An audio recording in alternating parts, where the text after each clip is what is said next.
Привіт усім! Ми з вами досі перебуваємо на Games Gathering 2019.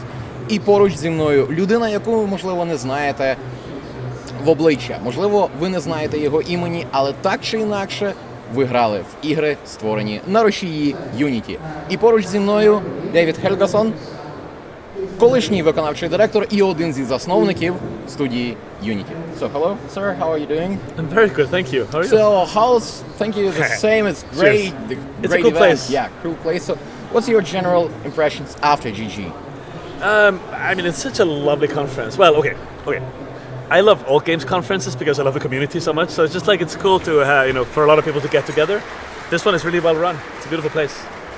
So, Unity is one of the pillars of the modern game development. I guess you can say that, yeah. And every tool is made because of necessity. So, when making this engine, what, let's just say, the lack of what things did you feel?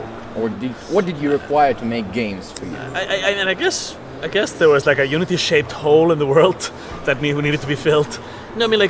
First we were indie game developers. We wanted to make. Actually, we couldn't even agree on which game, but we had many game ideas. So we started initially like two different projects. They merged. I joined. And sort of three guys got together over a couple of years. And then, the good thing is we kept working on the tech. The bad thing is we kept changing our mind about what the game should be. But this was also good, it turned out, because ultimately, we had so many different games we wanted to work on that the engine became more and more sort of flexible, generic, robust, whatever. So after sort of screwing around for a couple of years, several years actually, we decided that we would be a software company and that Unity would be our product. And we wanted to kind of make for people like us what they lacked, yeah? So this kind of readily available game engine that you could just kind of download, start using, simple enough to start using easily, but also powerful enough to kind of fulfill initially some use cases, now almost all use cases. That took a while to actually deliver. But yeah, that was really the idea. We came up with this idea. We wanted to democratize game development, somehow broaden who could participate, how easy it was to make games, all this stuff. Okay, so what was the most challenging aspect of Unity for you to make?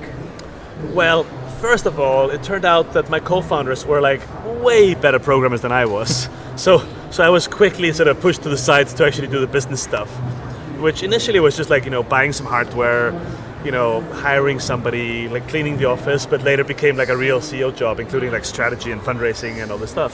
I don't know, it turns out writing a game engine is not very hard. The game industry has probably produced maybe 10,000 game engines in its history, most of which were single game engines. It turns out the really hard thing is to kind of maintain it over time, update it, broaden the use cases while keeping performance high and adding to that. It's just it's a really broad project. The more you do, the more you have to do. So speaking about these long-lasting companies, businesses, especially started by a group of young people wanting to change the world or their industry, sure. There's always a sort of story that you tell at these events. Yeah? Typical. Story from the past. Yeah. Some fun fact or something. So, spill something please about the early days of Unity. We were really hungry because we had no funding, yeah? Funding was difficult in the first place in Europe at the time, and we didn't know how to talk to investors, and most people didn't really believe that a game engine company could be significant or a good business. So we just really had very little money. So I remember once I was hungry because I'd been working and we couldn't really afford good food. And a family member of mine took me to a dinner in the evening, a nice restaurant, but I came too late because I was working too much. So I came there, the food was over, I could have a glass of wine, I got a little tipsy and really, really hungry. When I walked out of the restaurant, at 11 in the evening, the thing was closing, there was a table outside with a big kind of leg of ham. Not for eating, just as a showpiece, this kind of, you hang outside your restaurant sometimes. And I looked to the left, and I looked to the right, and I looked up and looked down. Nobody's watching? And I took it, and I ran with it. I never told this, I think. But for like half a year afterwards, it turns out there's a lot of meat on this thing, yeah? So half a year afterwards, we kept slicing up thin pieces, and like we put it on bread, we put it on, maybe we bought like a really cheap margarita pizza, then we put like the ham on it, you know? Sometimes just eating it alone. After a few months, it started getting a little old, but we kept eating it until it was really kind of disgusting. We never finished it, actually, almost. Well, that means the early days were difficult. Yeah, like, just like a lot of very focused work and not a lot of like money or business. But at which point did you realize that we have finally did it? So we have finally the great feedback from the community. So was it a single? It's not a single thing. Snap No. or And every time what was the turning point of you becoming something big?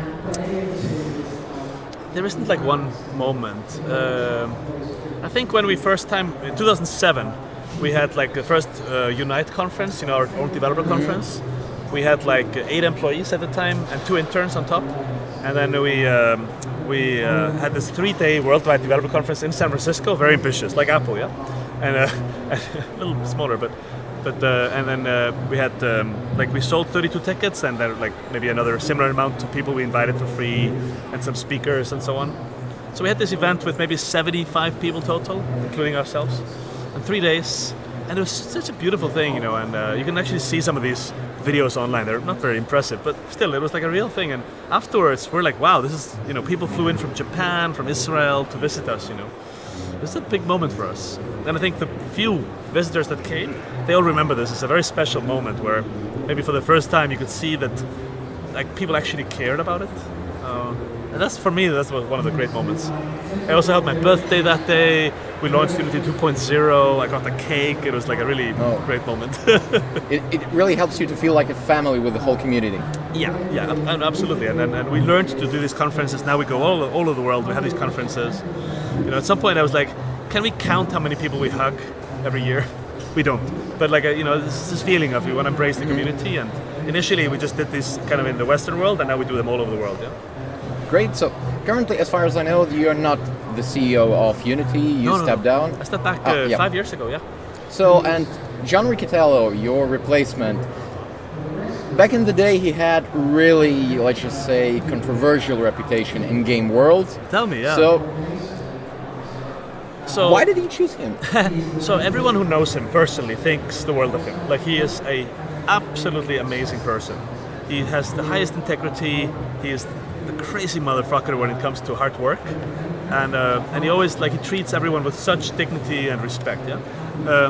When he was, when he was pulled back to, he had been at EA like as a COO or like a top level kind of guy in the 90s. He did some other work for a few years. Then he was asked to come back to turn the company around. They had become like 10,000 people. They were very inefficient.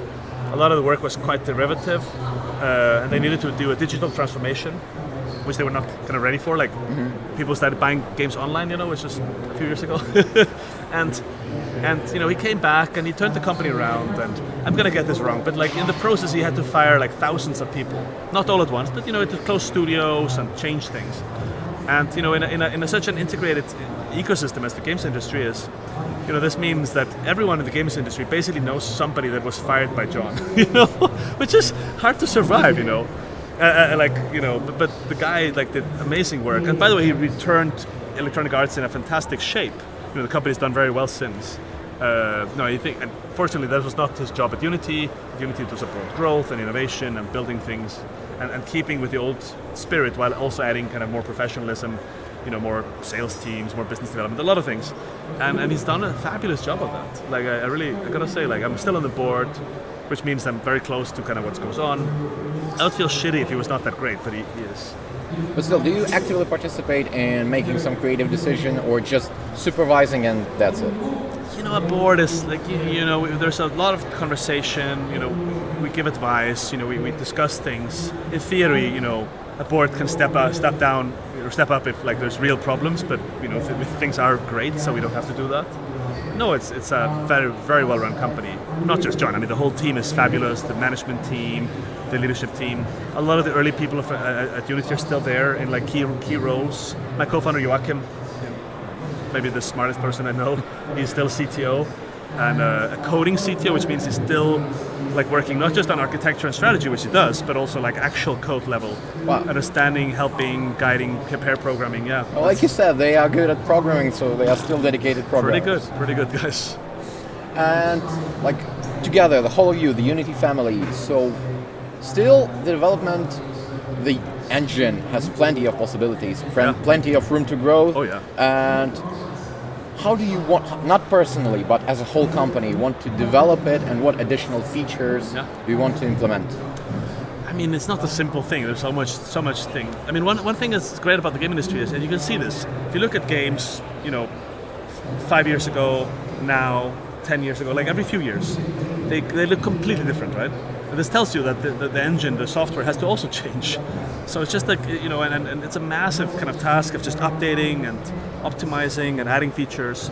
And, and maybe I think one of the greatest, most impressive kind of technological developments I can think of, Joachim and the team around him, they are basically reinventing the engine with this kind of so-called data-oriented tech stack, which is kind of rewriting the engine from the inside out.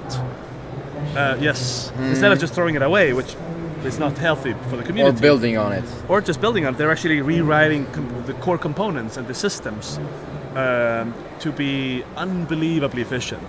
Kind of working with the modern requirements of multi-processor, deep CPUs with deep execution caches and relatively slow memory out there.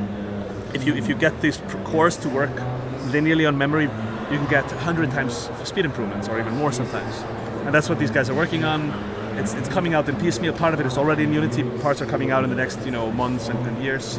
It's stunning. That's kind of the biggest thing. Another effort is kind of taking what is Unity and will remain Unity, and then taking it to new industries and kind of inviting other industries to use the innovation that the games industry and of course Unity has kind of created, which has interesting applications. One of them is that it creates kind of a circulatory system of talent. So we can become, as a games industry, we can be a net exporter of technology, of methods, but also talent. And our friends are now working at all the kind of car companies and the film companies, and it creates this unbelievable system. It's fantastic. So much fun. Well, as an engine developer, you should be definitely one step ahead of the market, and I'm more than sure that you are ready for the next generation. So Sony and Microsoft, obviously they're bragging about the power of the new consoles, but you can, let's just say, confirm or say that no, that's wrong, that will the new generation of hardware will be that more of a step up according to PS4, and Xbox One? You gotta read the releases to see what's going on. Okay. But I mean, like it's a fast-moving industry. There's so many interesting things. Hardware is always progressing, and what we've learned at Unity over the last many years now is to work really, really close to all the vendors to understand what's coming. Sometimes even give advice, collaborate with them, so we can be ready for anything that comes from any platform. Everything from the the littlest mobile device to the biggest cloud to whatever. It's we're just working with the industry, as kind of a part of it, I guess. So, and also an obvious question to wrap it up: what are your favorite games made with Unity? There's so much, but yeah, there are plenty of them. Yeah, like for me, the most favorite stuff is just games that might not have been made otherwise. Like where we meet people that were maybe not full-time game. The game industry has had so much talent for so long. The game industry was always able to serve itself, build its own tech. We can make it better, we can make it cheaper, we can make it more efficient for them. But the games industry was going to make games anyway. What I really like is when people come from outside the industry and make something completely new. That could be anything from like Kerbal Space Program to Subway Surfers. Guys that are like really coming from the outside and just building something hopefully because we helped them a bit. And by the way, are you often reached out by some companies making not just entertainment software, but a sort of different educational programs or something like that? Sure, yeah. No, I know people in every sector using all kinds of technology. I mean, like a lot of Unity, but yeah. I mean, my sort of favorite hobby is honestly just working with startups outside of Unity in all kinds of sectors, everything from like games to biotechnology to energy. Sometimes just using my experiences of growing companies and stuff like that. Yeah, there's a lot of interesting things going on. So, okay, in 2020 we will have plenty of good games. We will have new consoles, new console generation. And what would you personally like to see in this whole industry coming next? It may be some project or some trend or something. Something of your personal desire. It used to be when the games industry was much smaller. It used to be that, we moved as a group. One day everything had to be Facebook Canvas gaming, so everyone went there. Boom, And then, for a while, it was all about, whatever console. And, at some point, everyone was trying to do first generation iPhone games. And now, what's becoming clearer and clearer, but it's really clear now, is that every genre, every device, every business model, every style of game is going to work. Everyone is going to get served with something. And, and you have several billion gamers, which is not that many. Long ago it was a few hundred million, now it's several billion. Inside that group of people, for your weird niche game, there can be an audience of a couple of million people that might like your weirdo specialized thing. And that's just my feeling. It's just so broad, and it's a relief. So it's not this monoculture that we could experience in the past sometimes. So still, thank you for your time. It was my pleasure, and I hope that more and more people will join the Unity family. Thank you. In 2019, still we have a couple more weeks in the upcoming years, so just welcome too. Yep, thank you. Awesome. І дякуємо, звісно ж, вам за перегляд. Тож не забувайте поширювати це відео, коментувати, ставити вподобайки. Ну і якщо ви розробляєте якесь програмне забезпечення, приєднуйтесь до величезного сімейства Unity.